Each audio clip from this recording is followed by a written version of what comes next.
عمران خان چاہیں تو بند راستے کھل سکتے ہیں، مگر کیسے؟ ایک طرف مذاکرات، دوسری طرف سول نافرمانی کی دھمکی۔ آخر عمران خان چاہتے کیا ہیں؟ ہنگامہ خیز کالم۔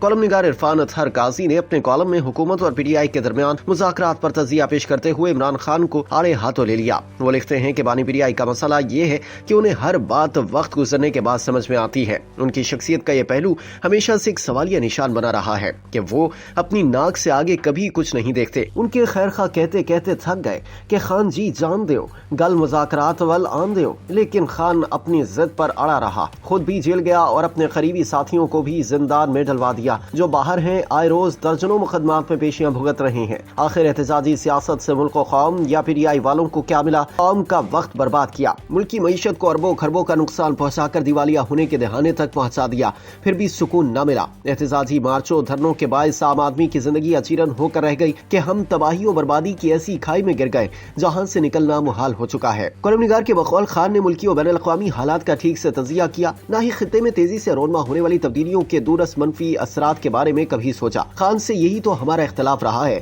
کہ مجمع گیری کون سا کمال ہے؟ یہاں تو سانپ نیولے کی لڑائی دکھانے والے مداری بھی کسی چوک چوراہے پر درجنوں لوگوں کو اکٹھا کر لیتے ہیں۔ لکڑی کی ایک کھونٹی پر بکری کو چاروں ٹانگوں پر کھڑا کرنے والے ماہر شعبدہ باز ہوں یا جانور کی چربی پگھلا کر مردانہ طاقت بڑھانے والے تیل کے نام پر لوگوں سے پیسے بٹورنے والے بازیگر، ہاتھ کی صفائی سے سادہ لوہ افراد جو مزاروں درباروں کے باہر میلوں ٹھیلوں میں مجمع گیروں کی چرب زبانی اور مہارت سے لٹ جاتے ہیں اور پھر بھی سبق نہیں سیکھتے، یہی ہمارا انداز سیاست رہا ہے۔ عرفان اطہر قاضی اپنے تجزیے میں مزید کہتے ہیں کہ ہماری سیاست عقل، فہم و فراست، تیزی سے بدلتے ملکی و بین الاقوامی حالات کے گرد گھومتی اور آج ہمیں یہ دن نہ دیکھنے پڑتے۔ مزاحمت کی سیاست سے کوئی اختلاف نہیں، لیکن اداروں اور ریاست سے ٹکراؤ پر ہرگز اتفاق نہیں۔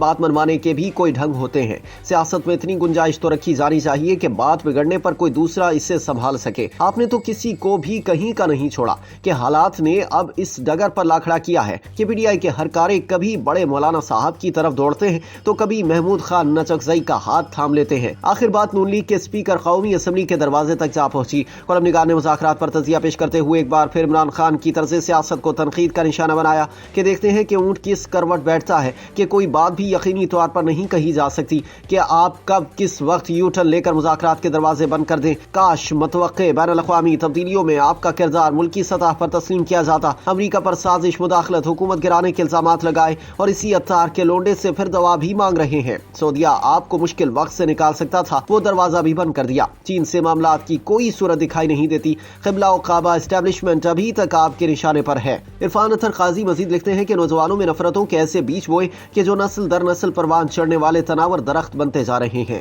سیاسی مخالفین کے لیے جو قبریں اپنے ہاتھوں سے کھودی تھیں اب انہی میں سکون تلاش کر رہے ہیں۔ مخالفت کی کوئی تو حد ہوتی ہے۔ اب جا کر بات سول نافرمانی سے قبل مذاکرات پر رکی ہے، جس کا انجام بخیر تو فی الوقت ممکن نظر نہیں آتا۔ ایک طرف مذاکرات تو دوسری طرف سول نافرمانی کی دھمکی۔ آخر آپ چاہتے کیا ہیں؟ کیا یہ مذاکرات ہو رہے ہیں یا ہم ہائی جیکنگ کا کوئی سین دیکھ رہے ہیں کہ جیسے کوئی ہائی جیکر یا غمالیوں کے عوض گن پوائنٹ پر اپنے مطالبات کی منظوری چاہتا ہو؟ محترم بانی صاحب، قوم کا بہت نقصان ہو چکا۔ آپ کے انداز سیاست سے کوئی راہ کھلتی نظر نہیں آ رہی۔ ٹرمپ کی آمد سے بہت بڑے ریلیف کی توقع لگائے بیٹھنے کی یہ سوچ کہ ہم عراق، لیبیا، مصر، شام کی بربادی کے بعد ایران پر بڑھتے دباؤ اور بائیڈن انتظامیہ کی رخصتی سے قبل پاکستان کے میزائل پروگرام پر پابندیوں کو مستقبل میں بڑے چیلنجوں کی صورت دیکھ رہے ہیں۔ یہ وقت سیاسی پوائنٹ سکورنگ کا ہرگز نہیں۔ اپنے معاملات اللہ، عدلیہ اور حالات پر چھوڑ کر غیر مشروع طور پر قوم کی خاطر آگے بڑھیے۔ اپنے سوشل میڈیا ونگز کو فوری لگام ڈال کر اداروں کے خلاف زہر افشانی سے باز آنے کی واضح ہدایت جاری کیجیے۔ ریاست کے خلاف پروپیگنڈا بند کر کے پی ٹی آئی کے آفیشیل سوشل میڈیا اکاؤنٹ سے کارکنوں کو دہشت گردی کے خلاف جنگ میں مسلح افواج،